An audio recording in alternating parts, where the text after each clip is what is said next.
दोस्तों सोचिए, अगर आने वाले युद्धों में गोलियां और मिसाइलों की जगह रोशनी की किरणें चलने लगे तो कैसा होगा। आसमान में उड़ते ड्रोन, रॉकेट या मोटर्स और जमीन से सिर्फ एक बटन दबाते ही सब पल भर में राख में बदल जाए। सुनने में यह किसी साइंस फिक्शन फिल्म जैसा लगता है, लेकिन अब यह हकीकत है। अमेरिका ने हाल ही में ऐसा कर दिखाया है जिसने दुनिया भर के रक्षा विशेषज्ञों को चौंका दिया है। अमेरिकी सेना ने पहली बार युद्ध स्तर पर लेजर हथियार प्रणाली का सफल उपयोग किया है। इस प्रणाली का नाम है DEM SWORD, यानी directed energy manual short range air defence. इसे प्यार से गार्डियन कहा गया है। इस ऐतिहासिक परीक्षण में अमेरिकी सेना ने 4 battalion, 60 air defence artillery regiment और rapid capabilities and critical technology office यानी RCCTO की संयुक्त टीम शामिल थी। इस गाइडेंस को अमेरिका की रक्षा दिग्गज कंपनी रेथियन टेक्नोलॉजीज ने तैयार किया है। यह सिर्फ ड्रोन नहीं है, बल्कि रॉकेट, मोटर्स और अन्य हवाई खतरों को भी कुछ ही मिनटों में ध्वस्त कर सकता है। अब जरा इसके प्लेटफॉर्म की बात करें। गाइडेंस को अमेरिका के मशहूर स्ट्राइकर A1 व्हीकल पर लगाया गया है।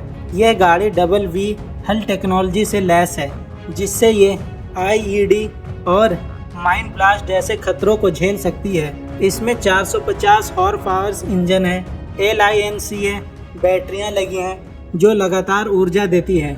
इसी ऊर्जा से इसमें फिट किया गया 50 किलोवाट का लेजर लंबे समय तक लगातार फायर कर सकता है। यानी ये कोई साधारण वाहन नहीं, बल्कि चलता फिरता लेजर टैंक है। इस परीक्षण में गार्डियंस ने छोटे और मध्य आकार के ड्रोन झुंडों को निशाना बनाकर ध्वस्त किया। यह पहली बार था जब अमेरिकी सेना ने किसी डायरेक्ट एनर्जी वेपन को बैटलफील्ड लेवल पर आजमाया और नतीजा शानदार निकला। अब यह साफ हो गया है कि लेजर हथियार सिर्फ लैब में बने मॉडल नहीं, बल्कि असली युद्ध में इस्तेमाल होने के लिए तैयार हैं। अमेरिकी राजनीति सिर्फ एक लेजर सिस्टम पर निर्भर नहीं। DEM SWORD को पारंपरिक एयर डिफेंस सिस्टम जैसे पोर्ट्रेट और आयरन ड्रोम जैसे मिसाइल आधारित शील्ड के साथ इंटीग्रेट किया जा सकता है। इससे बनता है लेजर डिफेंस शील्ड, मतलब आसमान से आने वाले हर खतरे को अलग अलग स्तर पर रोका जा सकता है, चाहे वो ड्रोन हो, मिसाइल हो या फाइटर जेट। लेजर हथियारों के कुछ बड़े फायदे भी हैं, जैसे इन्फिनिटी आमो। इसमें बारूद की ज़रूरत नहीं, सिर्फ बिजली चाहिए। कम लागत, एक मिसाइल दागने की लागत लाखों डॉलर होती है, जबकि लेजर शॉट लगभग मुफ्त। लेजर हथियारों के कुछ बड़े फायदे भी हैं, जैसे इन्फिनिटी आमो, कम लागत, तेज प्रक्रिया, स्टिक वॉर, यानी भविष्य के युद्धों में यह हथियार न सिर्फ सस्ता बल्कि बेहद भरोसेमंद साबित होगा। इस सफलता के साथ अमेरिका ने FY-26 enduring high energy laser यानी EHEL प्रोग्राम की दिशा में बड़ा कदम बढ़ाया है। यह अमेरिकी सेना की पहली पूरी तरह ऑपरेशनल और documented direct energy weapon system बनने जा रही है। अब सोचिए, कल अगर किसी युद्ध क्षेत्र में सैकड़ों ड्रोन का झुंड हमला करे और मिसाइलें बरसने लगे, तो सैनिकों को मिसाइल दागने की जरूरत नहीं पड़ेगी।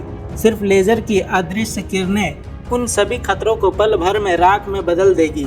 ये तकनीक सिर्फ अमेरिका की नहीं, पूरी दुनिया की युद्ध राजनीति को बदलने जा रही है। भारत पहले से DRDO के लेजर प्रोग्राम पर काम कर रहा है, लेकिन अभी शुरुआती स्तर पर। अमेरिका की इस उपलब्धि से यह साफ हो गया है कि भविष्य के युद्ध में लेजर वेपन डिसाइसिव फैक्टर होंगे।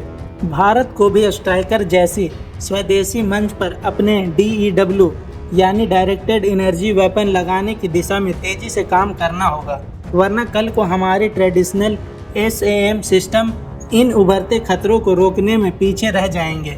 दोस्तों, गोलियां और मिसाइलें बीते युग की बात हो सकती है। भविष्य की लड़ाई रोशनी की किरणों से लड़ी जाएगी और अमेरिका ने पहला निर्णायक कदम उठा लिया है।